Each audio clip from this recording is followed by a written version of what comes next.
যুগের এক বাদশাহ, তার অভ্যাস ছিল কবিতা শোনা, নতুন নতুন কবিতা শুনে পুলকিত হতেন। এখন নতুন কবিতা আর কত শোনানো যায়, এখন কবিতা আর মানুষ নতুন করে আর বানাচ্ছে না। ফলে রাজা তার মন্ত্রীদেরকে ডেকে বলল যে বাজারে শোহরাত করে দাও, যে ব্যক্তি নতুন কবিতা রাজাকে শোনাতে পারবে তাকে 10 সহস্র মুদ্রা পুরস্কার দেওয়া হবে। মন্ত্রীরা বলল এটা তো সর্বনাশ হবে, এই নতুন কবিতা লোকেরা বানায় আনবে আর আপনি 10 সহস্র করে মুদ্রা দিয়ে দিয়ে রাজভাণ্ডার তো শেষ হয়ে যাবে। রাজা বলল না, আমার বুদ্ধি আমার কাছে, তোমরা শুধু এইভাবে ঘোষণাটা দিয়ে দাও আর 3টা লোক দাও আমাকে, একবার শুনলে মুখস্থ হয় এরকম একজন দাও, 2বার শুনলে মুখস্থ এরকম আরেকজন দাও, 3বার শুনলে মুখস্থ এরকম আরেকজন দাও। স্মৃতিশক্তি সম্পন্ন এরকম 3 জন লোক পাওয়া মোটেই কষ্ট হলো না। বাজারে শোহরাত করে দেওয়া হলো। নতুন নতুন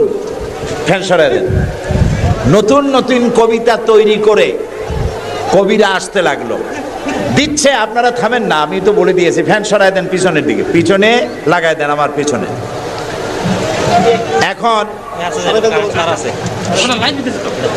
এখন কবিরা কবিতা রচনা করে নিয়ে আসছে, নতুন কবিতা শুনতেছে রাজা। কবিতা শুনে শখ মিটাইয়া রাজা বলছে এটা কি একটা নতুন কবিতা হলো কবি, এটা তো আমি জানি। কবি কয় যেন আপনি জানবেন কি করে, তো আমি তৈরি করেছি, কত হোমওয়ার্ক করে রাত জায়গা কষ্ট করে এটা তৈরি করেছি, আর আপনি বলছেন আমি জানি। বাদশা বলছে শুধু আমি না, তোমার বিশ্বাস হয় না, এই যে আমার পাশে যে সব পারিষদের লোকেরা যারা বসে আছে ওরাও জানে। কবি চ্যালেঞ্জ করলো অসম্ভব, আমি সারা রাত জেগে জেগে কষ্ট করে রুদ্ধদ্বার কক্ষে বসে বসে কবিতা রচনা করেছি, কারো জানার কথা না। তোমার বিশ্বাস হয় না? ওই যে একবার শুনলে যার মুখস্থ হয় তার বললো তুমি শোনাও তো, সে দাঁড়ায় শোনাই দিল। 2বার শুনলে যার মুখস্থ হয় তার তো 2বার শোনা হয়ে গেছে, বললো তুমি শোনাও, সেও শোনাই দিল। 3বার শুনলে যার মুখস্থ হয় তার তো 3বার শোনা হয়েছে, বললো তুমি শোনাও তো, সেও শোনাই দিল। কবি বেচারা বেকুব হয়ে হেঁটে গেল। এরকম কবিদের কাছ থেকে নতুন নতুন কবিতা শুনে শখ মেটাতে মেটাতে এক চালাক কবি অবস্থাটা বুঝে ফেলেছে। সে বুঝে এক কবিতা তৈরি করে এনেছে, এনে বলছে জাহাপানা আমি এক কবিতা এনেছি। বললো না যে নতুন কবিতা এনেছে। বাদশা বলল শোনাও। কবি কবিতা শোনালেন। তার কবিতার অর্থ ছিল এরকম যে হে রাজা, আপনার পিতা আর আমার পিতার সাথে ছিল গভীর বন্ধুত্ব।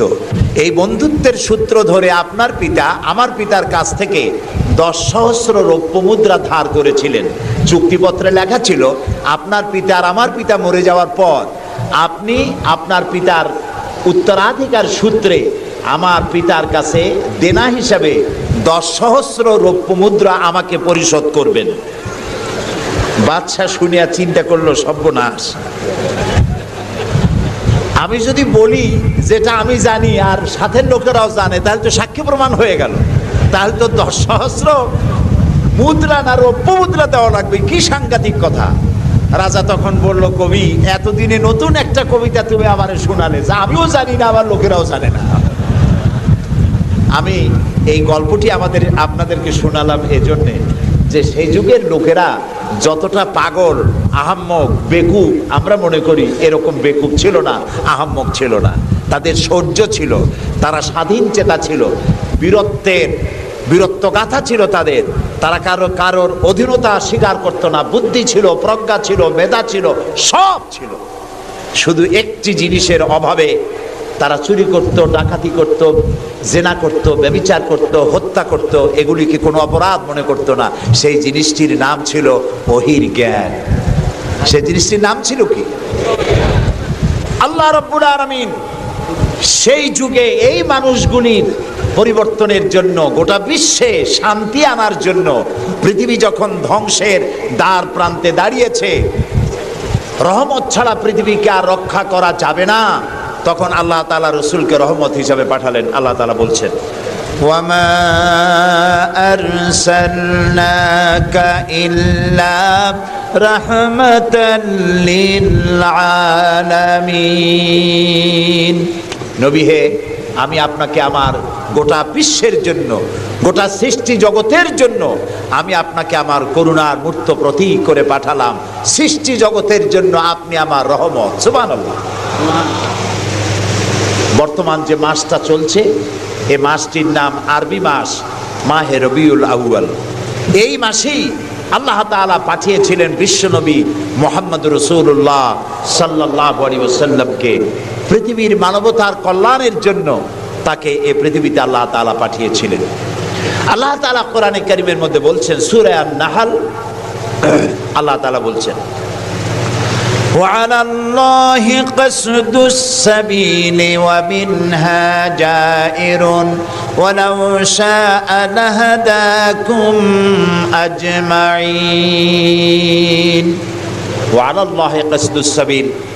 আর সোজা রাস্তা বলে দেওয়ার দায়িত্ব আমি আল্লাহর। সুবহানাল্লাহ বলেন। সোজা রাস্তা বলে দেওয়ার দায়িত্ব কার? আল্লাহ তাআলা বলছেন সোজা রাস্তা বলে দেওয়ার দায়িত্ব আমার, যেখানে রয়েছে অসংখ্য বাঁকা পথ। ওয়ালাউ শাআ লাহাদাকুম আজমাইন। আর আমি যদি ইচ্ছে করতাম তাহলে গোটা বিশ্বের সমগ্র মানব মণ্ডলীকে আমি হেদায়েত করে দিতাম। এখানে প্রশ্ন ওঠে, তাহলে তিনি হেদায়েত করলেন না কেন? এই যে পৃথিবীতে নানামুখী মানুষ, কেউ আল্লাহ মানে, কেউ মানে না, কেউ নামাজ পড়ে, কেউ পড়ে না, কেউ মদ খায়, জেনা করে, এই যে নানামুখী নানা চরিত্রের মানুষ, আল্লাহ বলছেন আমি হেদায়েত ইচ্ছে করলে সবাইকে করে দিতে পারতাম, তাহলে তিনি করলেন না কেন? এর কারণ হচ্ছে আল্লাহ তাআলা মানুষকে করেছেন সব থেকে শ্রেষ্ঠ সৃষ্টি। সৃষ্টির সেরা কারা? জোরে বলেন। আচ্ছা, সৃষ্টির সেরাই মানুষ হলো কি করে? মানুষ কি পাখির মতো উড়তে পারে? মানুষ কি চিতাবাঘের মতো দৌড়াতে পারে? মানুষ কি মাছের মতো সাঁতরাতে পারে? মানুষ কি বাঘের মতো ক্ষিপ্রতা, সিংহের মতো হিংস্রতা, সাপের মতো ক্রুদ্ধতা এগুলি মানুষের মধ্যে কি আছে? নাই। তাহলে মানুষ সৃষ্টির সেরা হলো কিভাবে বলতে পারেন? সৃষ্টির সেরা হয়েছে তার জ্ঞানের কারণে। আল্লাহ তাআলা চাঁদ সূর্যকে যেভাবে বাধ্য করেছেন তার হুকুম মানার জন্য, আমাদেরকে আল্লাহ তাআলা এভাবে হুকুম মানতে বাধ্য করেন নাই। কোরআন শরীফে আল্লাহ তাআলা বলেছেন, ওয়ালাকাদ কাররামনা বানি আদম। আল্লাহ তাআলা বলেন, আদম সন্তানকে আমি সম্মানিত করেছি। চাঁদ, সূর্য, গ্রহ, নক্ষত্র, সৌররাজি, নবমণ্ডল, ভূমণ্ডল সব কিছু আল্লাহর আইন মানতে বাধ্য না বাধ্য নয়? আল্লাহ তাআলা কোরআনে কারীমে বলেছেন, আফাগায়রা দীনিল্লাহি ইয়াবগুন ওয়া লাহু আসলামা মান ফিস সামাওয়াতি ওয়াল আরদি তাওআন ওয়া কারহা। আফাগায়রা দীনিল্লাহি ইয়াবগুন, তোরা কি আল্লাহর দেওয়া জীবন ব্যবস্থাকে ছেড়ে দিয়ে অন্যের তৈরি করা মতবাদ গ্রহণ করতে চাও? ওয়ালাহু আসলামা মান ফিস সামাওয়াতি, অথচ আকাশে যা আছে, জমিনে যা আছে সব কিছু তার আনুগত্যের মস্তককে আমার সামনে নত করে দিয়েছে। সুবহানাল্লাহ। চাঁদ এবং সূর্য, সূর্যের কোনো ক্ষমতা নাই। রাত এখন বাংলাদেশে 8:40, রাত। সূর্যের কোনো ক্ষমতা নাই এখন বাংলাদেশে সে উদিত হয়। রাতের অধিকারকে সূর্য ক্ষুণ্ণ করতে পারে না, সূর্যের অধিকারকে চন্দ্র ক্ষুণ্ণ করতে পারে না। লাশ-শামসু ইয়ামবাগি লাহা আন তুদরিকাল কামারা ওয়ালাল লাইলু সাবিকুন নাহার ওয়া কুল্লুন ফি ফালাকিন ইয়াসবাহুন। আকাশে জমিনে যা কিছু আছে সব আল্লাহর হুকুম মেনে চলছে, কেউ কাউকে অতিক্রম করতে পারে না। তাহলে আমরা বুঝলাম চাঁদ সূর্য হুকুম মানে কার? জোরে বলেন। এই যে গাছগুলি, চতুর্দিকে যত গাছপালা আপনারা দেখতে পান, সুবরি গাছে নারকেল হবে না, নারকেল গাছে তাল হবে না, বেল গাছে জাম হবে না, আম গাছে লিচু হবে না। ওয়ালান তাজিদা লিসুন্নাতিল্লাহি তাবদীলা। আল্লাহ তাআলা বলছেন আমার লব, নেচার, প্রকৃতির আইনের ভেতরে কোনো পরিবর্তন হবে না। আমার আইন তারা মানতে বাধ্য। কেবলমাত্র মানুষ, কেবলমাত্র মানুষ। আমি তোমাদেরকে সম্মানিত করেছি, সেই জন্য আমি তোমাকে আইন মানতে বাধ্য করি নাই। কোরআন শরীফে আল্লাহ পাক বলছেন ইচ্ছে করলে কুফরি করতে পারো, ইচ্ছে করলে ঈমান আনতে পারো, ইচ্ছে করলে মুমিন হতে পারো, ইচ্ছা করলে কুফরিও করতে পারো। এটা তোমার ইচ্ছার উপরে ছেড়ে দিয়েছে। কারণ কাদ তাবায়্যানার রুশদু মিনাল গাই, হক আর বাতিল দুইটাকে আমি আলাদা করে দেখিয়ে দিয়েছি। আসহাবুল ইয়ামিন, আসহাবুশ শিমাল, ডানপন্থী আর বামপন্থী দুইটা দল আমি দেখাই দিয়েছি। ডান দিকে, আর এটা বোঝার জন্য বিবেক দিয়েছি। কি দিয়েছি বলেন? বিবেক। বিবেক আছে আমাদের? আছে কি না? বিবেক দিয়েছি বোঝার জন্য। ডান দিকে যারা যাবে, এই ডান দিকের নেতৃত্ব দিবে নবীরা, আর নবীরা ডানপন্থীদেরকে সাথে নিয়ে চলে যাবে কোথায়? আল্লাহর জান্নাতে। আর যারা বামপন্থী তাদের নেতৃত্ব দেবে শয়তান। কে দেবে নেতৃত্ব? আমি বুঝি না মুসলমানেরা কেমনে বামপন্থী হয়। আমাদের দেশে কিছু মুসলমান আছে নামধারী, নাম মুসলমানের, কিন্তু নিজেদের পরিচয় দেয় তারা বামপন্থী। আছেন এরকম? এই সমস্ত বামপন্থীদের নেতৃত্ব দিবে শয়তান, আর এদেরকে নিয়ে শয়তান তাদেরকে নিয়ে যাবে কোথায়? আল্লাহ তাআলা বলছেন কাদ তাবায়্যানার রুশদু মিনাল গাই, হক এবং বাতিলকে আলাদা করে আমি ভাগ করে দুটি পথকে দেখিয়ে দিয়েছি। এখন তোমার ইচ্ছা আমার উপর ঈমান আনতেও পারো, আর যদি ইচ্ছা হয় আমার সাথে কুফরিও করতে পারো। যেহেতু তুমি গাছ না, সূর্য না, চন্দ্র না, তুমি মানুষ, আমি তোমাকে সম্মান দিয়েছি, সেজন্য তোমার এখতিয়ারে ছেড়ে দিয়েছি আর বিবেকও দিয়েছি। এই বিবেক দিয়ে তুমি বুঝতে পারবা পথ কোনটা। আল্লাহ বলছেন আমার দায়িত্ব হলো ওয়া আলাল্লাহি কাসদুস সাবিল, সোজা রাস্তা বলে দেওয়ার দায়িত্ব আমার। সুবহানাল্লাহ, আমি বলে দিয়েছি সোজা রাস্তা কোনটি। আল্লাহ তাআলা বলেন সূরা ইব্রাহিমের মধ্যে আলিফ লাম রা কিতাবুন আনজালনাহু ইলাইকা লিতুখরিজান নাসা মিনাজ যুলুমাতি ইলান নূর। আল্লাহ তাআলা বলেন হে নবী, আমি আপনার উপর একখানা কিতাব অবতীর্ণ করলাম।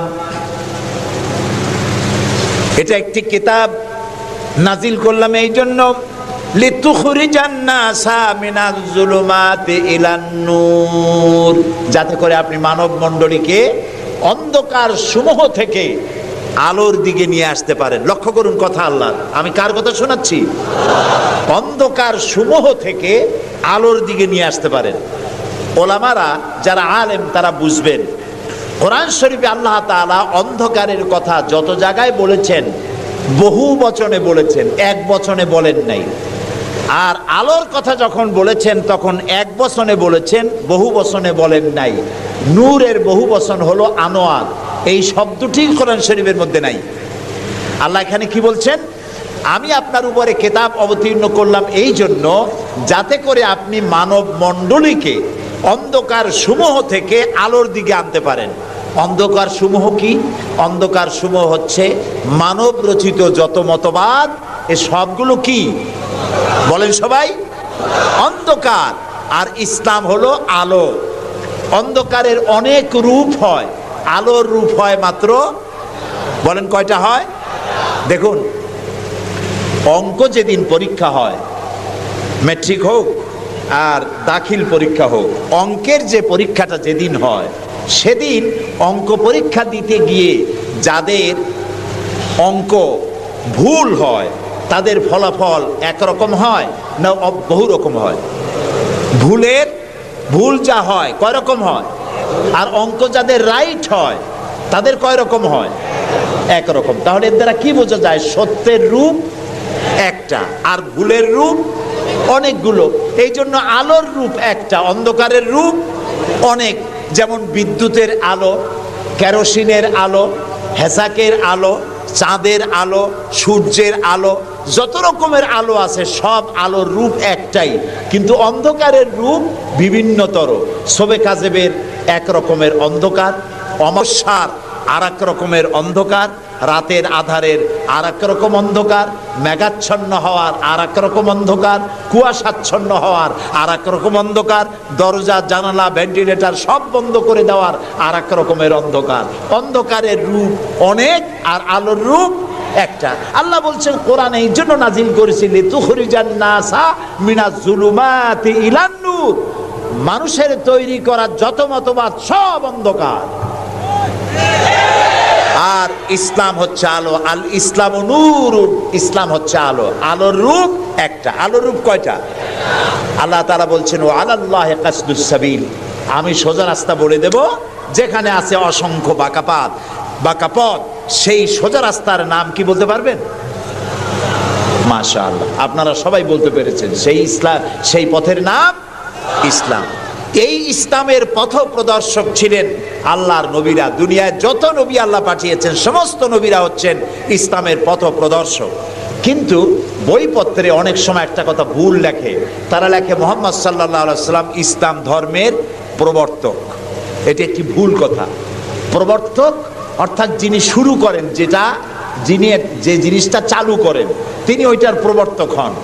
ইসলামের প্রবর্তক হচ্ছেন আল্লাহ তাআলা, আর সমস্ত নবীরা হচ্ছেন প্রচারক, আর সর্বশ্রেষ্ঠ প্রচারক হচ্ছেন মুহাম্মাদুর রাসূলুল্লাহ সাল্লাল্লাহু আলাইহি ওয়াসাল্লাম। আল্লাহ রাব্বুল আলামিন তাকে পৃথিবীতে পাঠালেন ইসলাম প্রচার, প্রসার, প্রতিষ্ঠা এই কাজের জন্য। আল্লাহ তাআলা তাকে পাঠালেন এবং তাকে সর্বাধিক মর্যাদা দিলেন। এত বড় মর্যাদা আল্লাহ তাআলা পৃথিবীতে আর কারো দেন নাই। সুবহানাল্লাহ। কোরআনে কারীমের মধ্যে আমরা দেখতে পাই আল্লাহ রাব্বুল আলামিন যখনই কোনো নবীকে ডাকার দরকার বোধ করেছেন, তিনি নাম ধরে ধরে রেখেছেন। তিনি বলেছেন ইয়া আদম, ইয়া জাকারিয়া, ইয়া ইব্রাহিম, ইয়া ঈসা, ইয়া মূসা। গোটা কোরআন শরীফ তন্ন তন্ন করে যদি তালাশ করা যায়, কোরআন শরীফের ভিতরে কোথাও ইয়া মুহাম্মদ এই শব্দটি, এই বাক্যটি কোথাও পাওয়া যাবে না। আল্লাহ তাআলা তার রাসূলকে মুহাম্মদ সাল্লাল্লাহু আলাইহি সাল্লামকে কোরআনে কারীমে কোথাও নাম ধরে ডাকেন নাই। কেন ডাকেন নাই? তাকে মর্যাদা দিয়েছেন। সুবহানাল্লাহ বলুন। আল্লাহ রাব্বুল আলামিন নিজে তো নাম ধরে ডাকেনি নাই, বরং কোরআনে কারীমে আল্লাহ রাব্বুল আলামিন বলেছেন ও পৃথিবীর মানুষেরা, আমার নবীকে তোমরাও যেন পরস্পরকে যেভাবে নাম ধরে ডাকাডাকি করো, আমার নবীকে তোমরা সেভাবে নাম ধরে ডাকবে না। আল্লাহ নিষেধ করে দিয়েছেন। কোরআনে কারীমের মধ্যে আল্লাহ তাআলা তাকে নাম ধরে ডাকেন নাই এবং তার মর্যাদা সমস্ত নবীদের চাইতে বেশি দিয়েছেন। পৃথিবীতে যত নবী এলেন সমস্ত নবীরা এসেছেন যার যার এলাকার উপরে ভিত্তি করে, ভাষার উপরে ভিত্তি করে, গোত্রের উপরে ভিত্তি করে।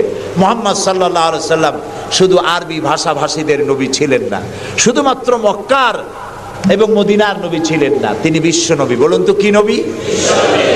আল্লাহ রাব্বুল আলামিন কোরআনে কারীমের মধ্যে বলেছেন কুল ইয়া আইয়ুহান নাসু ইন্নী রাসূলুল্লাহি ইলাইকুম জামিআ। আল্লাহ তাআলা বলেন হে নবী আপনি বলুন, ও পৃথিবীর মানব মণ্ডলী, আমি আল্লাহর পক্ষ থেকে তোমাদের সকলের জন্য আমি রাসূল হয়ে এসেছি। কিয়ামত পর্যন্ত এই পৃথিবীতে যত মানুষ আসবে সমস্ত মানুষের জন্য। রাসূল বলেছেন শুধু মানুষের জেন নয়, আল্লাহর সমস্ত সৃষ্টি জগতের জন্য আল্লাহ তাআলা আমাকে রাসূল করে পাঠিয়েছেন। সুবহানাল্লাহ। নবী করিম সাল্লাল্লাহু আলাইহি সাল্লাম পৃথিবীতে এলেন এবং আল্লাহ তাআলা তাকে এই সম্মান দিয়ে, মর্যাদা দিয়ে পৃথিবীতে কেন পাঠালেন? সূরা ফাতহার মধ্যে আল্লাহ তাআলা বলছেন هو الذي أرسل رسوله بالهدى ودين الحق ليظهره على الدين كله وكفى بالله شهيدا। আল্লাহ তাআলা বলেন যে তিনি আল্লাহ, যিনি তার রাসূলকে দ্বীনে হক আর সত্যের বিধান সহকারে পৃথিবীতে পাঠিয়েছেন। কেন? লিইউযহিরাহু আলা দ্বীনি কুল্লি, যাতে করে তিনি মানুষের তৈরি করা সকল মতবাদের উপরে ইসলামকে বিজয়ী করে দিতে পারেন। এই জন্য আল্লাহ তাআলা রাসূলকে এই পৃথিবীতে পাঠিয়েছেন। সুবহানাল্লাহ। রাসূলুল্লাহ পৃথিবীতে আসলেন এবং তিনি চরিত্র দিয়ে, যুদ্ধ করে নয়, ইসলাম প্রচার করেছেন কি দিয়ে বলেন? তরবারি দিয়ে নয়। ইসলাম মানে শান্তি, শান্তির ধর্ম। ইসলাম কিসের ধর্ম? শান্তির ধর্ম। মুসলমান কারা? যারা শান্তি প্রতিষ্ঠা করে তারাই। আর আল্লাহর এক নাম হচ্ছে সালাম। আল্লাহর এক নাম কি বলেন সবাই? সালাম। আল্লাহর নাম শান্তি, ইসলাম শান্তি, মুসলমানেরা চায় শান্তি। সেই শান্তি প্রতিষ্ঠার জন্য মুহাম্মদ সাল্লাল্লাহু আলাইহি সাল্লাম তরবারি দিয়ে ইসলাম আনেন নাই, তিনি ইসলাম এনেছেন তার অনুপম চরিত্র মাধুর্য দিয়ে, ব্যবহার দিয়ে, দিন প্রচার করে তার মাধ্যমে জনগণকে ইসলামের মধ্যে এনেছেন। কথা উঠতে পারে তাহলে যুদ্ধগুলো হলো কেন? বদর, ওহদ, হুনাইন, তাবুক, এগুলো ইয়ারমুক, কেন এই যুদ্ধগুলো হলো? এসব যুদ্ধ ছিল ডিফেন্সিভ। পৃথিবীর কোন ঐতিহাসিক কোন ব্যক্তি বলতে পারবে না যে মুহাম্মদ সাল্লাল্লাহু আলাইহি সাল্লাম সর্বপ্রথম আক্রমণকারী হয়েছেন কোন যুদ্ধে। বলতে পারবে কেউ? বলতে পারবে? তিনি তা করেননি।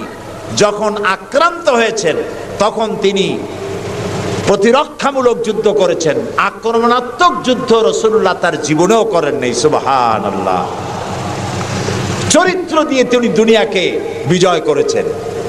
পৃথিবীতে যত নেতা আছে সমস্ত নেতাদের চরিত্র তো দুই রকম হয়। নেতাদের চরিত্র কয় রকম হয়? দুই রকম। একটা হয় পার্সোনাল ক্যারেক্টার, আর একটা হয় পাবলিক ক্যারেক্টার। একটা হয় জনগণকে দেখানোর, আর একটা হয় ব্যক্তিগত। রাসূলুল্লাহর চরিত্র এরকম দুই রকম ছিল না। একটু মাথা খাটায় চিন্তা করেন, পৃথিবীতে কোন নেতা আছেন যিনি জনগণের সামনে দাঁড়িয়ে বলতে পারবেন আমি ছাত্র জীবনে যা করেছি, যৌবনে যা করেছি, রাজনৈতিক নেতা হিসাবে গোপনে গোপনে যা করি, এসব কথাগুলি মানুষের কাছে, আমার দলের কাছে, দেশবাসীর কাছে খুলে বলে দাও, এরকম বলতে পারবে কেউ?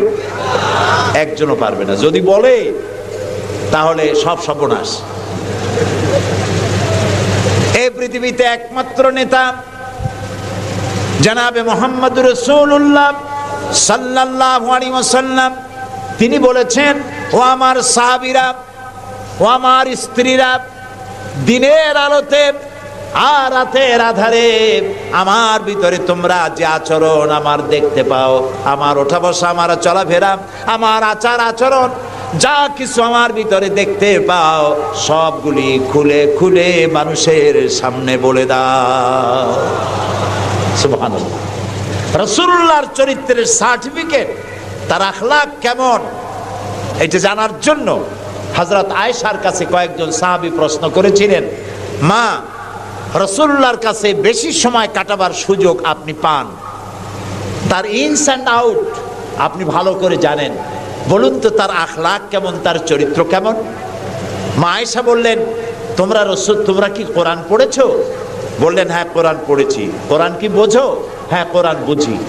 হযরত আয়েশা বলেন, কোরআন যদি পড়ে থাকো, কোরআন যদি বুঝে থাকো, রাসূলের চরিত্র আমার কাছে জানার কোনো দরকার নাই। যেটা কোরআন তোমরা পড়েছো, কোরআনের বাস্তব নমুনা যদি দেখতে চাও, আল্লাহর নবীর দিকে তাকায়া দেখো। তার চরিত্র হলো কোরআন। রাসূলুল্লাহর চরিত্র কি? কোরআন। রাসূলুল্লাহর নবুয়তের 23 বছরের জীবনে যা আছে 30 পারা কোরআনে তাই আছে। 30 পারা কোরআনে যা আছে রাসূলুল্লাহর 23 বছরের নবুয়তের জীবনে তাই আছে। বড় করে বলেন সুবহানাল্লাহ। এই ছিল রাসূলের জীবন। তার চরিত্র সম্পর্কে আল্লাহ তাআলা বলছেন, ওয়া ইন্নাকা লাআলা খুলুকিন আযীম। হে নবী, আপনি উন্নত চরিত্রের উপরে প্রতিষ্ঠিত। আল্লাহ বলতেছেন। কে বলতেছেন? আল্লাহ বলতেছেন আপনি উন্নত চরিত্রের উপরে প্রতিষ্ঠিত। সুবহানাল্লাহ। এবং আমাদেরকে বলা হচ্ছে, আমাদেরকে, কাদেরকে? সারা দুনিয়ার মুসলমানদেরকে বলা হচ্ছে, লাকাদ কানা লাকুম ফি রাসূলিল্লাহি উসওয়াতুন হাসানা, গ্রহণযোগ্য মহত্তম আদর্শ তোমাদের জন্য আদর্শ রয়েছে তোমাদের রাসূলের মধ্যে। আমরা উল্টা কাজ করি। আমরা ইসলামরে চিনি পীর সাহেবরে দিয়া, মৌলানা সাহেবরে দিয়া, হুজুররে দিয়া ইসলাম বুঝতে চেষ্টা করি। এটা উল্টা কাম। আসলে ইসলাম দিয়া, কোরআন দিয়া, হাদিস দিয়া পীর সাহেবকে যাচাই করা উচিত, কোরআন হাদিস মতো উনি আছেন কিনা। হুজুর সাহেব, মৌলানা সাহেব, নেতা সাহেব কোরআন হাদিস অনুযায়ী আছে কিনা, ওই ব্যারোমিটার দিয়েই বাছাই এবং যাচাই করা উচিত, কিন্তু তা না করে আমরা উল্টাটা করি, যার জন্য আমরা প্রতারিত হই। এই জন্য রাসূল হচ্ছেন আমাদের নেতা হিসাবে শ্রেষ্ঠ নেতা, তার থেকে বড় নেতা আকাশের নিচে জমিনের উপরে কেউ নাই, তাকেই গ্রহণ করতে হবে। দেখুন, চরিত্রের উন্নত সার্টিফিকেট দিতে পারে একজন পুরুষের জন্য কে দিতে পারে? তার স্ত্রী। সব থেকে কে পারে? স্ত্রী বলতে পারে এই পুরুষটি কেমন। আর একজন স্ত্রী তার স্বামীর জন্য সব করতে পারে, জীবনটাও বিলাই দিতে পারে, কিন্তু সহজে স্বামীর বিশ্বাস যেটা সেটার উপরে ঈমান আনা এটি সহজ কথা নয়। যত পীর সাহেবরা আছেন বাইরে মুরিদ বানাতে আসেন, জিজ্ঞেস করা উচিত, হুজুর আপনার বউ আপনার কাছে মুরিদ হয়েছে কিনা?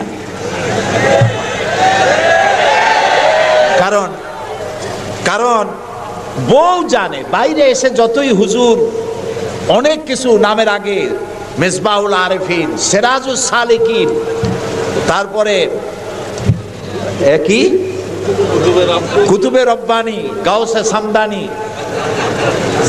আশেকে পান্দান, সিয়াহে দান্দান, এই যতই বলা হোক না কেন, কিন্তু আসলে উনি কি ওনার বউ চাইতে কেউ ভালো জানে না। এটা ঠিক কিনা? বউ ঈমান আনছে কিনা, মুরিদ হইছে কিনা, ওইটা দেখা দরকার। ড্রাইভারকে জিজ্ঞেস করা দরকার আপনার হুজুর কেমন, ড্রাইভার বলতে পারবে। ওনার সাথে খাদেমদেরকে একান্তে জিজ্ঞেস করা দরকার হুজুর কেমন, ওনারা বলতে পারবেন। দেখুন, এই পৃথিবীতে নবী করিম সাল্লাল্লাহু আলাইহি সাল্লাম যখন ওহী পেলেন, দ্বিতীয় ওহী ছিল ওয়ানজির আশিরাতাকাল আকরাবিন, নিকটবর্তী লোকদেরকে এবার দ্বীনের দাওয়াত দেন। এই সর্বপ্রথম দাওয়াতের জন্য আল্লাহ তাআলা বললেন, আল্লাহর প্রতি, জাহান্নামের প্রতি ভয় দেখান, সতর্ক করুন মানুষদেরকে। সর্বপ্রথম তিনি মনে করলেন নিকটবর্তীদেরকে দাওয়াত দিতে আল্লাহ বলেছেন আগে। তামার নিকটবর্তী খাদিজার চাইতে তো কেউ নাই। খাদিজার কাছে গিয়েই রাসূলুল্লাহ দাওয়াত দিলেন। দাওয়াতটা কি বললেন? খাদিজা, এই যে চোখে দেখা লাত, মানাত, উজ্জা, হুবাল, এর একটাও খোদা না, এগুলো বেহুদা। এগুলা কিছু বানাইতে পারে না, কেউ সাহায্য করতে পারে না, এমনকি নিজেকেও বিপদ থেকে রক্ষা করার কোনো শক্তি ওদের নাই। এক অদেখা আল্লাহ আছেন, যিনি ছাড়া কোনো ইলাহ নাই, তোমাকে আমাকে তিনিই সৃষ্টি করেছেন, তাকে আল্লাহ হিসাবে মানো, যারা দেখা যায় না। আর আমি সেই আল্লাহর শেষ নবী, আমাকে নবী হিসাবে মানো। কত বড় কঠিন কথা, কত বড় কঠিন কথা। প্রিয় ভাই সব, পর্দার আড়ালের মা বোনেরা লক্ষ্য করুন, হযরতে খাদিজাতুল কুবরা রাদিয়াল্লাহু তাআলা আনহা 40 বছরের বয়সের সময় মুহাম্মদ সাল্লাল্লাহু আলাইহি সাল্লামকে বিয়ে করেছিলেন। তখন তার বয়স 25 বছর। আর আজ 40 বছর বয়সে নবীজি নবুয়ত পেয়েছেন। 15টি বছর সময় পেয়েছেন রাসূলকে কাছে থেকে দেখার। হযরতে খাদিজা যখনই দ্বীনের দাওয়াত পেলেন, অদেখা আল্লাহকে বিশ্বাস করতে হবে, মুহাম্মদ সাল্লাল্লাহু আলাইহি সাল্লামের নবুয়ত মানতে হবে, এই প্রশ্ন যখন সামনে এলো, হযরতে খাদিজা কোনো প্রশ্ন তোলেন নাই, এক মুহূর্ত দেরিও করেন নাই, সঙ্গে সঙ্গে পড়ে নিয়েছেন লা ইলাহা ইল্লাল্লাহু মুহাম্মাদুর রাসূলুল্লাহ। হযরত খাদিজা বললেন আবুল কাসেম। তিনি মুহাম্মদ সাল্লাল্লাহু আলাইহি সাল্লামকে আবুল কাসেম বলে ডাকতেন, হে কাসেমের পিতা, হে কাসেমের পিতা। আমি ঈমান আনলাম আল্লাহর উপরে, যারে কোনোদিন দেখি নাই। আমি ঈমান আনলাম আপনার প্রতি, সেই আল্লাহর আপনি প্রেরিত রাসূল, নবী হিসেবে মেনে নিলাম। কারণ বিগত 15টি বছর আপনার সাথে থেকে আপনার মধ্যে যে আচরণ দেখেছি, এই আচরণ কোনো সাধারণ মানুষের হতে পারে না। আপনি অবশ্যই আল্লাহর নবী, আমার কোনো সন্দেহ নাই। রাসূলুল্লাহ যা করেছেন, চারিত্রিক বিপ্লব করেছেন। তার কৈশোর, তার যৌবন ওই জনগণের মধ্যেই হয়েছে। আল্লাহ তাআলা সিরিয়া থেকে নবী এনে মক্কায় চাপায় দেন নাই, মিশর থেকে নবী এনে মক্কার উপরে চাপায় দেন নাই। ওই সমাজেই তিল তিল করে তিনি বড় হয়েছেন। মানুষের মাঝে। আর মানুষেরা এক পর্যায়ে মোহাম্মদ এই নামটা ভুলেই গেল, তাকে ডাকা শুরু করলো আল আমিন বলে। সুবহানাল্লাহ, এটা নবুয়ত পাওয়ার অনেক আগে। তাকে ডাকতো আল আমিন, বিপদে পড়লে বলতো চলো আল আমিনের কাছে যাই, ঝগড়া হলে বলতো চলো আল আমিনের কাছে যাই, আমানত রাখতে হবে চলো আল আমিনের কাছে যাই। তার নামই লোকেরা ভুলে গেল। এক পর্যায়ে নাম প্রচারিত হলো আল আমিন, মানে কি? বিশ্বাসী। তিনি নিজেকে তিল তিল করে গড়েছেন, আল্লাহ তাআলা গড়ে তুলেছেন তাকে। হযরতে খাদিজা তার প্রতি ঈমান আনলেন। রাসূলুল্লাহ দাওয়াত দিলেন তার বন্ধু, যার সাথে তার বন্ধুত্ব ছিল 20 বছরের, হযরতে সাইয়েদুনা আবু বকর রাদিয়াল্লাহু তাআলা আনহু, 20 বছরের বন্ধু। হযরত আবু বকরের কাছে রাসূলুল্লাহ যখন দাওয়াত দিলেন যে আমি আল্লাহ রসুল, আমার উপর ঈমান আনো, এক আল্লাহর উপর ঈমান আনো, হযরত আবু বকরও এক মুহূর্ত দেরি করেন নাই, বলেছেন আপনি অবশ্যই আল্লাহর নবী, আমার তো কোনো সন্দেহ নাই এর মধ্যে। সুবহানাল্লাহ। রাসূল পাক সাল্লাল্লাহু আলাইহি সাল্লাম এই মক্কি জিন্দেগিতে মানুষদেরকে তৈরি করলেন আল্লাহর ইচ্ছা মাফিক। তিনি দাওয়াত দিলেন একটি, তিনি বললেন ইয়া আইয়ুহান নাস কুলু লা ইলাহা ইল্লাল্লাহ তুফলিহু, হে মানব সকল পড়ো তোমরা লা ইলাহা ইল্লাল্লাহ, জোরে পড়েন লা ইলাহা ইল্লাল্লাহ, লা ইলাহা ইল্লাল্লাহ। একথা ঘোষণা করে দাও, কোনো ইলাহ নাই, কোনো আইনদাতা নাই, বিধানদাতা নাই, শাসনকর্তা নাই, কেউ নাই ইল্লাল্লাহ, আল্লাহ ছাড়া। এই দাওয়াত যখন তিনি দিলেন, যেই সমাজের লোকেরা তাকে আলামিন বলতো, সেই লোকেরা ফুলের মালা নিয়ে দৌড়ে আসতো নাকি? তারা পাথর নিয়ে ছুটে এলো, কারণ তারা বুঝতো লা ইলাহা ইল্লাল্লাহর মানে কি। লা ইলাহা ইল্লাল্লাহর মানে শুধু কোনো ইলাহ নাই আল্লাহ ছাড়া, মুহাম্মদ সাল্লাল্লাহু আলাইহি ওয়াসাল্লাম আল্লাহর প্রেরিত রসুল, এই কথাটুকুনো যদি শুধু হইতো তাহলে মার খাওয়া লাগতো না। রাসূলুল্লাহ মার খান নাই, মুসা আলাইহিস সালাম মার খান নাই, ইব্রাহিম আলাইহিস সালাম খান নাই, এমন কোন নবী নাই। 3 জন নবী ছাড়া, কয়জন নবী ছাড়া? 3 জন নবী ছাড়া মার খান নাই, দেশান্তরিত হন নাই, গালিগালাজ শোনেন নাই, ঠাট্টা বিদ্রুপ শোনেন নাই, এমন কোন নবী নাই। কয়জন নবী বাদে? 3 জন। একজন কে? আদম আলাইহিস সালাম। সে সময় কোনো মানুষই নাই, কাজেই তারে বিরক্ত করবে কে? আর ছিলেন নূহ আলাইহিস সালাম। প্রথমে বাধা পাইলেন, পরে যখন বন্যা হয়ে গেল, সব যখন মরে গেল, তখন আর তারে বাধা দেওয়ার মতো কেউ ছিল না। আর একজন ছিলেন হযরতে সুলাইমান আলাইহিস সালাম। হযরত সুলাইমানকে আল্লাহ সারা পৃথিবীর রাজত্ব তার হাতের মুঠায় দিয়ে দিয়েছিলেন, সেই জন্য তার বিরোধিতাকারী কেউ ছিল না। এই 3 জন বাদে ইয়া হাসরাতান আলাল ইবাদ, বান্দার উপর আফসোস, এমন একজন নবী রাসূল পাঠাই নাই যার সাথে সমকালীন যুগের লোকেরা ঠাট্টা করে নাই, বিদ্রুপ করে নাই, মারধর করে নাই। সবাই করেছে। কারণটা কি? কারণ কি? কারণ হলো লা ইলাহা ইল্লাল্লাহর মতো বিপ্লবাত্মক রিভলিউশন সৃষ্টিকারী কথা আকাশের নিচে জমিনের উপরে আর নাই। মানে কি? মানে হচ্ছে লা ইলাহা, কোনো ইলাহা নাই, কোনো আইনদাতা নাই, কোনো বিধানদাতা নাই, কোনো শাসনকর্তা নাই, কোনো হায়াত আর মওতের মালিক কেউ নাই ইল্লাল্লাহ, আল্লাহ ছাড়া। এটি বিপ্লব সৃষ্টিকারী কথা। এই কথা যখন হযরত মূসা আলাইহিস সালাম বলেছিলেন ফেরাউনের সামনে, ফেরাউন তখন বলল মা আলিমতু লাকুম মিন ইলাহিন গায়রি, আমি তো জানি না যে আমি ছাড়া আরো কোনো ইলাহ আছে, তুমি এক নতুন দাওয়াত নিয়ে আসছো।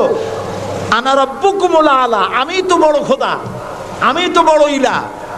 আমি এই গত 6 তারিখে মিশর সফর করেছিলাম, আমার জীবনের প্রথম এই মিশর সফর।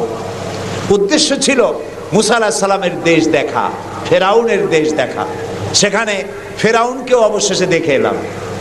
ফেরাউন মরে গেছে, কিন্তু তার দেহটাকে আল্লাহ তাআলা রেখে দিয়েছেন। আল্লাহ তাআলা তারে বলেছিলেন যে জায়গায়, যে দরিয়ায় তাকে ডুবানো হয়েছে, সেই বাহার, সেই সমুদ্রও দেখে এসেছি। যেখানে আল্লাহ তাআলা মূসা আলাইহিস সালামের সঙ্গে কথা বলেছেন, সে জায়গাও যাওয়ার তৌফিক আল্লাহ তাআলা দিয়েছেন, সে জায়গাও দেখে আসছে। ফেরাউন, তাকে দেখার জন্য মিউজিয়ামের মধ্যে ঢুকলাম। 40 পাউন্ড মিশরীয় মুদ্রা, 40 পাউন্ড লাগলো। এরপরে ওর লাশ দেখার জন্য আরো 70 পাউন্ড লাগবে। পয়সা খরচ করে এই শয়তানটারে দেখতে গেলাম। কারণ আল্লাহ তাআলা বলেছেন, কুল সিরু ফিল আরদ ফানজুরু কাইফা কানা আকিবাতুল মুকাদ্দিবিন।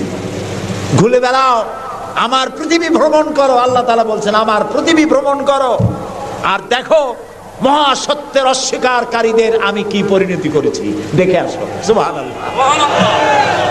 আমি গিয়ে দেখলাম মিস্টার ফেরাউন শুয়ে আছে, গ্লাসের বক্সের মধ্যে কাপড় দিয়ে জড়ানো, গর্দানটা এরকম চিকন, এতটা লম্বা গর্দান, মুখের মধ্যে দাঁত একটা আছে, হাতে এবং হাত পা বের করা, তাতে কিছু নখ টক আছে এবং মাথায় কিছু চুলও আছে।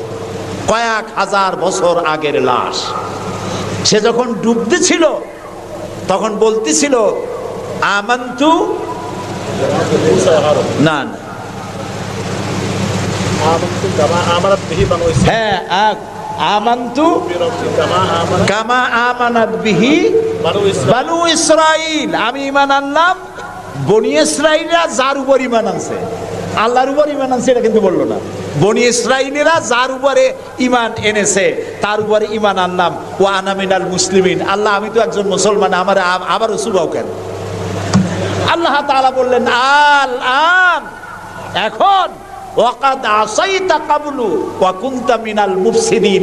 অথচ তুমি বিদ্রোহ ঘোষণা করেছো আর তুমি সবথেকে বড় সন্ত্রাসী।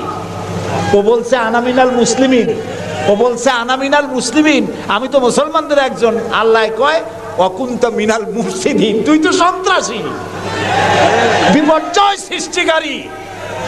আমি তোরে আজ শুধু মারবই না, কে বলতেছেন? আমি তোরে শুধু মারবই না, আলিয়াউমা নুনাজ্জিকা বিবাদানিক, আমি তোর দেহটাকে রক্ষা করব। পানিতে তুই পচবি না, মাটিতে পচবি না, পোকায় মাকড়ে তোরে খাবে না। আমি তোরে শুটকি বানায় রাখবো কিয়ামত পর্যন্ত। এই জন্য শুটকি বানায় রাখবো, পৃথিবীতে যত ফেরাউন তোর মতো পৃথিবীতে আসবে তোরে দেখে যেন শিক্ষা গ্রহণ করতে পারে। আল্লাহ তাআলা ওরে শুটকি বানায় রাখছে। তারপরে দেখলাম বহায়রা কারুন অস্বীকার করেছিল মুসা আলাইহিস সালামকে। তার বিশাল সম্পদ, 55,000 একর জমির উপরে ছিল তার বাড়িঘর আর সম্পদ, আহরিত সম্পদ। তার সিন্ধুকের চাবিগুলি বহন করত শত শত উটে। এখন চিন্তা করেন কত সম্পদের মালিক। মুসা আলাইহিস সালাম যখন তার কাছে যাকাতের দাবি করলেন, ঈমানের দাবি করলেন, তখন মুসা আলাইহিস সালামের উপরে বহতান, তাকে লাঞ্ছিত করলো, তাকে দুর্নাম অপবাদ দিল। মুসা আলাইহিস সালাম আল্লাহর কাছে গজব চাইলেন, আল্লাহ তাআলা তারে গজব দিলেন। 55,000 একর সম্পত্তি, বাড়িঘর, আর সে নিজে শুদ্ধ মাটির নিচে আল্লাহ গরক করে দিলেন। এখন বিরাট হ্রদে পরিণত হয়ে গেছে। তার পারে যখন আমি দাঁড়ালাম দেখতে পেলাম সমুদ্রের মতো কোনো কুল কিনারা নাই, কোনো কুল কিনারা নাই। তার সম্পদ শুদ্ধ আল্লাহ তাআলা রেখেছেন। আল্লাহ তাআলা বলছেন, পৃথিবী ঘোরো আর দেখো মহাসত্যের অস্বীকারীদেরকে কি ধরনের শাস্তি দিয়েছি, দেখে আসো। সুবহানাল্লাহ। এই ফেরাউনের কাছে যখন মুসা আলাইহিস সালাম বললেন, ঈমান আনো আমার উপরে, আল্লাহর উপর ঈমান আনো, সে কয় মা আলিমতু লাকুম মিন ইলাহিন গায়রি, আমি তো জানি না আমি ছাড়া আরো কোন ইলাহ আছে, আমি তো ইলাহ। তুমি যদি আমাকে ছাড়া কাউকে ইলাহ মানো, লা আজআলান্নাকা মিনাল মাসজুনিন, আমি তোমাকে কারারুদ্ধ করে রাখবো। মুসা আলাইহিস সালাম কয়, তুই কারে জেলের ভয় দেখাও? আমি তো আল্লাহর পয়গম্বর, আমি তো তোমার জেলের পরোয়া করি না। সুবহানাল্লাহ ওয়া বিহামদিহি। মুসা আলাইহিস সালামকে কে পাঠাইছে ফেরাউনের কাছে? কে পাঠাইছেন? আল্লাহ তাআলা নিজে পাঠাইছেন। আল্লাহ তাআলা বলছেন, হে মুসা, আমি তোমাকে আমার জন্য বানাইছি। সুবহানাল্লাহ। ওয়া নাখতারতুকা ফাসতামি' লিমা ইউহা। এখন শোনো আমি তোমারে কি বলি। ইযহাব ইলা ফিরআউনা ইন্নাহু তাগা।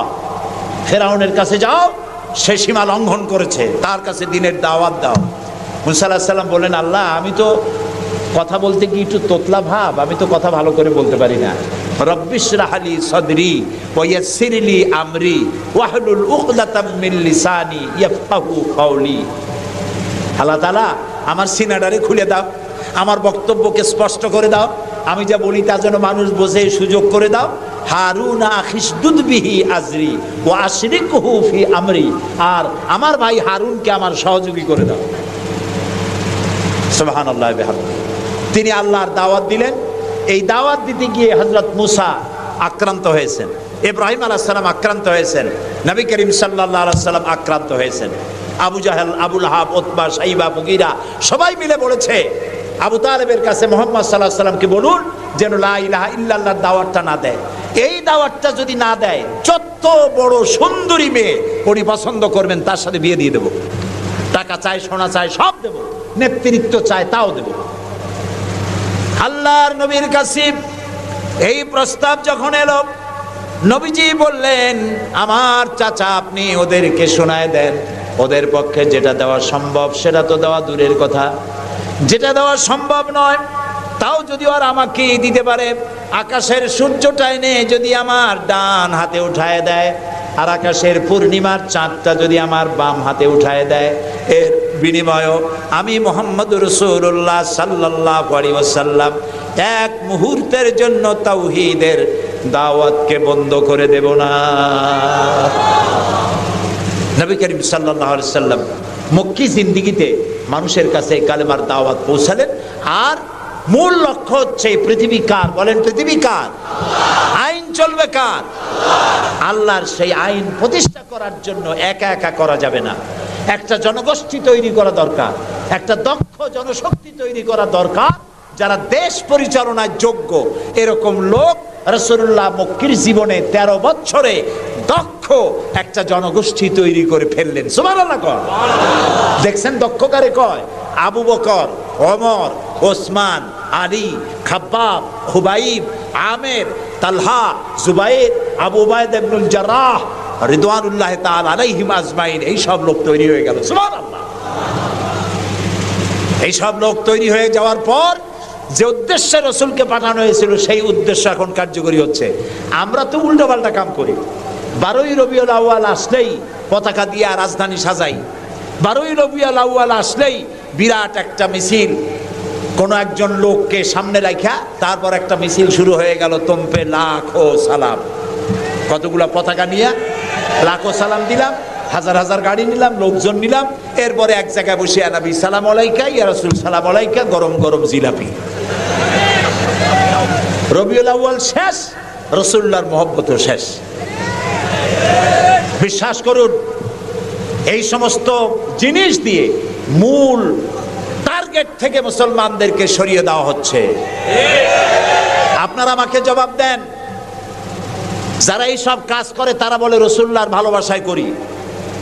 আপনি কি পারবেন রাসূলুল্লাহর লাখো সাহাবীদের মধ্যে একজন সাহাবীও রাসূলুল্লাহকে যে ভালোবাসা দিয়েছেন, পৃথিবীর সব মুসলমান একত্রিত হয়ে অতটা ভালোবাসা কেউ কি দিতে পারবে?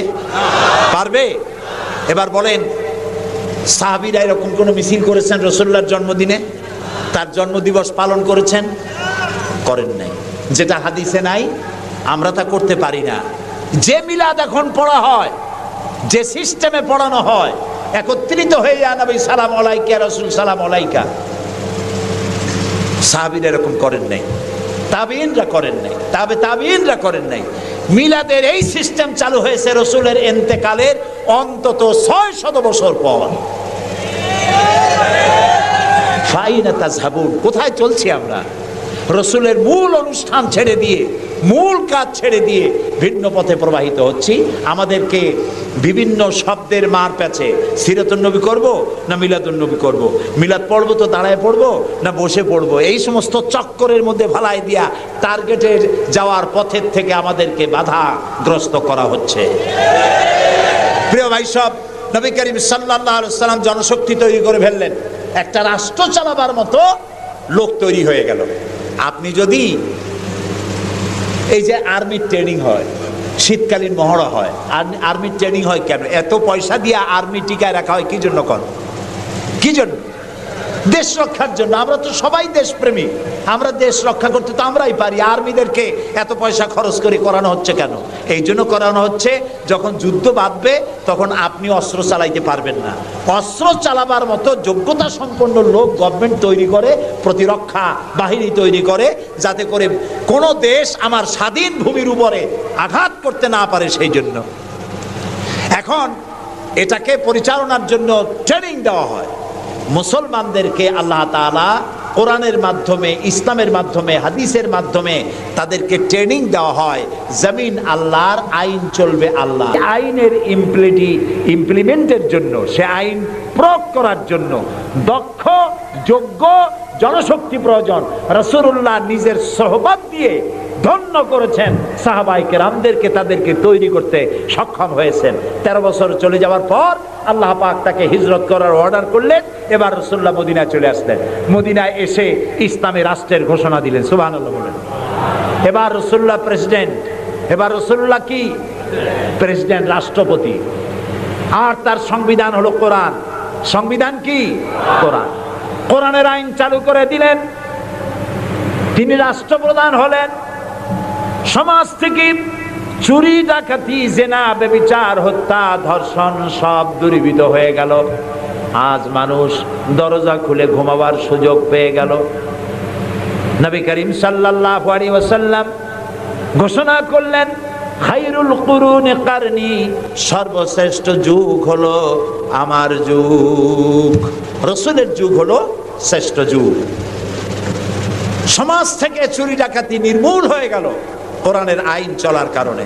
যারা বিরোধিতা করছিল তারাও দেখলো যে মুহাম্মদ সাল্লাল্লাহু আলাইহি ওয়াসাল্লামের সাথে আমরা খামোখাই বিরোধিতা করেছি, উনি তো আমাদের বিরোধী লোক না, উনি তো আমাদের ধর্মের বিরুদ্ধের লোক না, উনি তো দেশে আইন দিয়েছেন এমন যে আইনের মাধ্যমে মানুষ তার নিজের ধর্ম পালন করতে পারে, চুরি করে না, ডাকাতি করে না, মানুষ খাবার পায়, পরার পায়, থাকার পায়, সব কিছুর গ্যারান্টি পেয়েছে।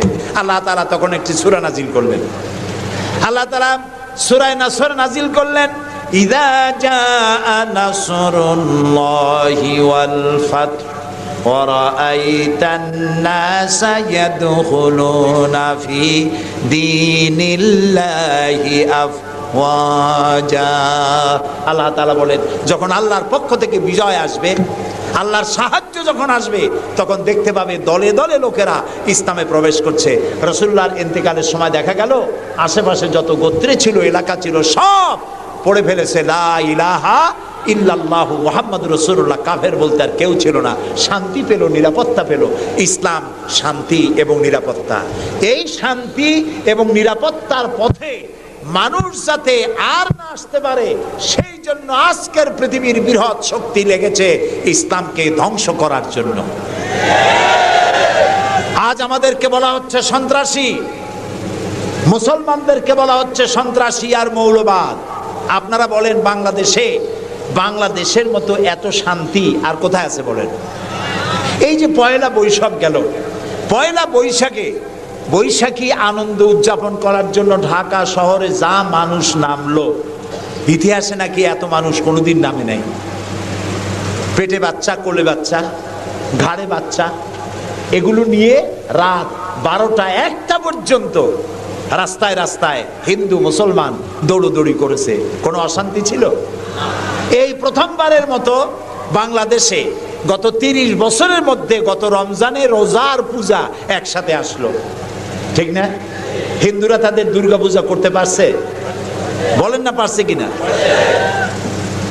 মুসলমানেরা রোজাও রাখতে পারছে, ওরা পূজাও করতে পেরেছে, ঠিক না ভাই? এবার বলেন, এই ফেনীতে আপনারা দুর্গা পূজার সময় কয়টা মূর্তির মাথা ভাঙছেন বলেন? ভাঙছেন? মন্দির ভেঙেছেন? কোন হিন্দু পিটাইয়া ভারতে পাঠাই দিয়েছেন? বাংলাদেশে সাম্প্রদায়িক সম্প্রীতি সব থেকে বেশি ভালো, আলহামদুলিল্লাহ। কিন্তু আমাদের দেশের চিহ্নিত একটি মহল দেশে বিদেশে অনবরত বাংলাদেশের বিরুদ্ধে বলে বেড়াচ্ছে এখানে সাম্প্রদায়িক সম্প্রীতি নাই,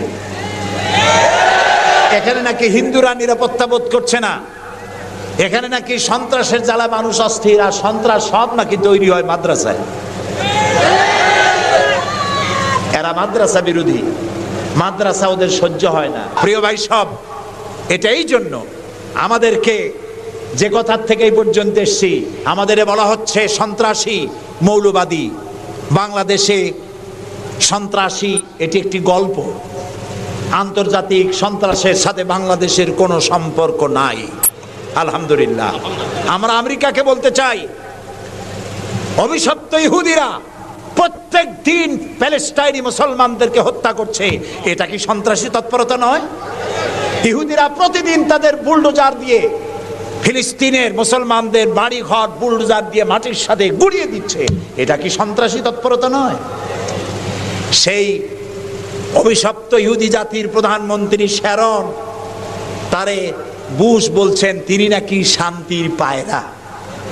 তা আমি বলেছি, শ্যারন যদি হয় শান্তির পায়রা, তাহলে পৃথিবীতে অশান্তির শকুনের নাম কি?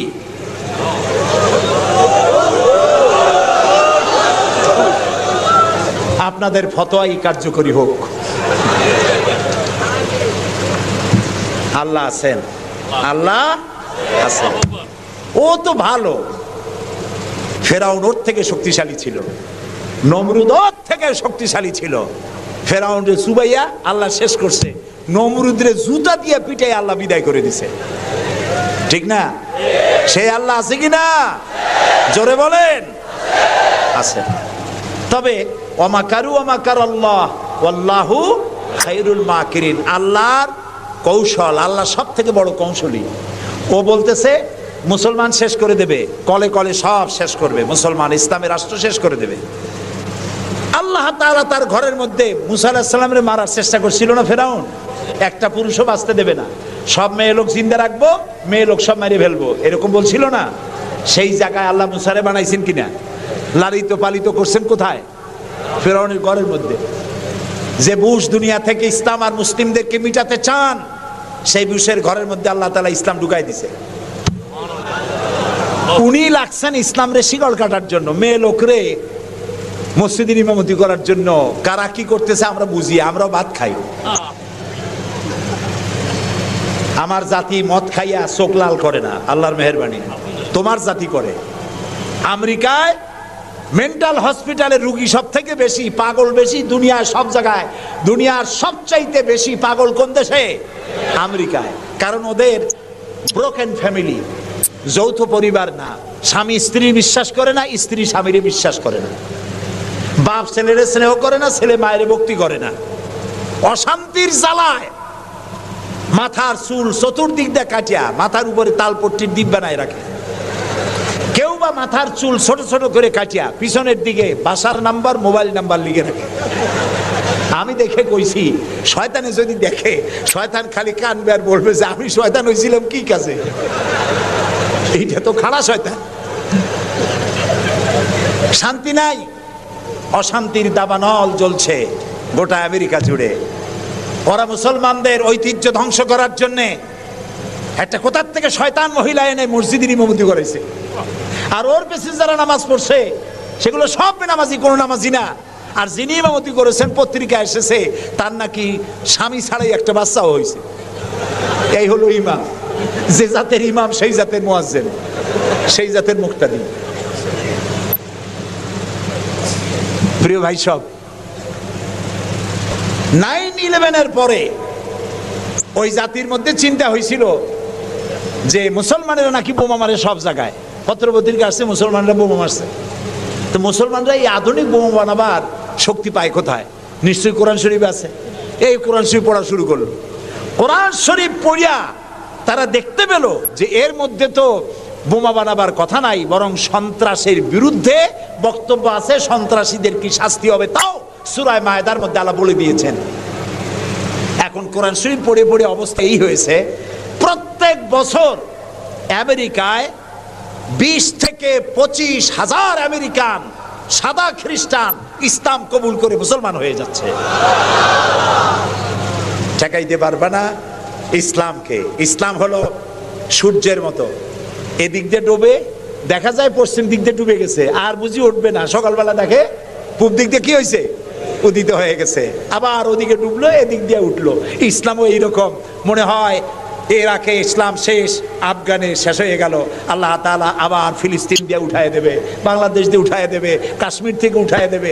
ইসলাম রে নিবাইতে পারবে না। ইউরিদুনা লিইউতফিউ নূরাল্লাহি বিআফওয়াহিহিম আল্লাহু মুতিম্মু নূরিহি। মুখের ফু দিয়ে ইসলামকে নিবানো যাবে না।